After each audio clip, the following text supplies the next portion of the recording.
అందరికీ నమస్తే. నేను మీ Keerthi. Welcome to Keerthi kitchen. ఈరోజు నేను గెండి చేపల పులుసు ఎలా చేయాలో చేసి చూపిస్తాను. దానికోసం ముందుగా నేను ఈ పొడిని అయితే ప్రిపేర్ చేసుకుంటున్నాను.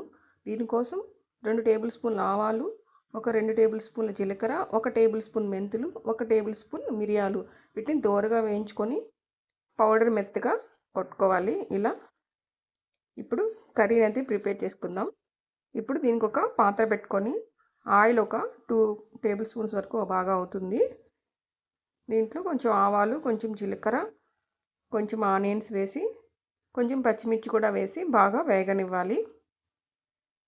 ఇలా వేగిన తర్వాత కట్ చేసి పెట్టుకున్న టమోటా ముక్కలను కూడా వేసుకొని బాగా మగ్గనిచ్చుకోవాలి. దీంట్లోనే కొంచెం సాల్ట్ కూడా అడ్జస్ట్ చేసుకుంటున్నాను. ఇప్పుడు ఇలా మగ్గిన తర్వాత కొంచెం పసుపు, ఒక 2 టేబుల్ స్పూన్ల వరకు ధనియాల పొడి, ఒక 2 టేబుల్ స్పూన్ల వరకు కారం వేసుకొని బాగా కలుపుకోవాలి. ఇప్పుడు ముందుగా ప్రిపేర్ చేసుకున్న చింతపండు రసాన్ని అయితే దీంట్లో వేసుకుంటున్నాను. కేజీ చేపలకి 100 గ్రాముల చింతపండు సరిపోతుంది. నేను 2 కేజీల చేపలు తీసుకున్నాను. సో 200 గ్రాముల చింతపండు తీసుకున్నాను. ఇప్పుడు కర్రీకి సరిపడా వాటర్ అయితే పోసుకొని కొంచెం సేపు మూత పెట్టుకుని ఉడికించుకోవాలి. చూడండి ఇలా పులుసు బాగా తెల్లనివ్వాలి. ఇప్పుడు ఏదైనా సాల్ట్ అదేదైనా ఉంటే అడ్జస్ట్ చేసుకోవాలి. ఇదిగోండి గెండి చేపలు, ఇవి 2 కేజెస్ అండి.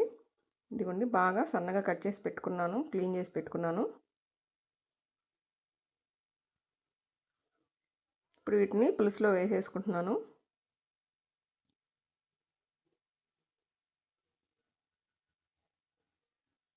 ఇలా మనం ముక్కల్ని ఎప్పుడు గెంటితో కదపకూడదు, ఇలా కలుపుకోవాలి. ఎందుకంటే ముక్కలు విరిగిపోతాయి.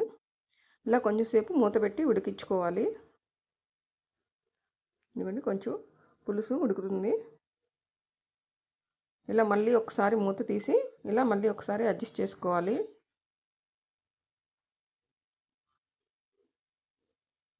మళ్ళీ కొంచెం సేపు మూత పెట్టి ఉడికించుకుంటున్నాను. చేపల పులుసు ఎంత మంచిగా ఉడికితే అంత బాగుంటుంది. ఇదిగోండి బాగా ఉడికిపోయింది. చూడండి ఈ ఆయిల్ ఇలా పైకి తేలుతుంది, మనకు అప్పుడే కర్రీ ఉడికిందని తెలుస్తుంది.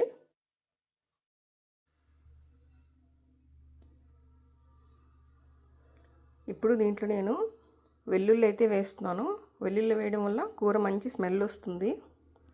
ఇదిగోండి మనం ఇందాక ప్రిపేర్ చేసుకున్నాం కదా, ఈ పొడిని అయితే దీంట్లో వేస్తున్నాను. ఒక 2 టేబుల్ స్పూన్లు అయితే సరిపోతుంది. ఈ పొడి వేయడం వల్ల మనకు చేపలు నీచు వాసన రాకుండా ఉంటాయి.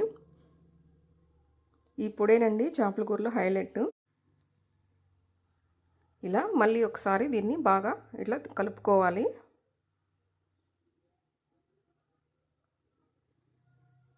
ఇప్పుడు కొంచెంసేపు ఉడికించుకున్న తర్వాత ఇదిగోండి కొంచెం పులుసునైతే నేను అడ్జస్ట్ చేస్తున్నాను, ఉప్పు ఏదన్నా తక్కువేమో అని. చాలా టేస్ట్గా అయితే ఉంది. ఇలా కొంచెంసేపు ఉడికించి దించేసుకోవాలి. అంతే అండి, ఎంతో సింపుల్గా టేస్టీగా ఉండే గెండి చేపల పులుసు అయితే రెడీ అయిపోయింది. మీరు కూడా ట్రై చేయండి.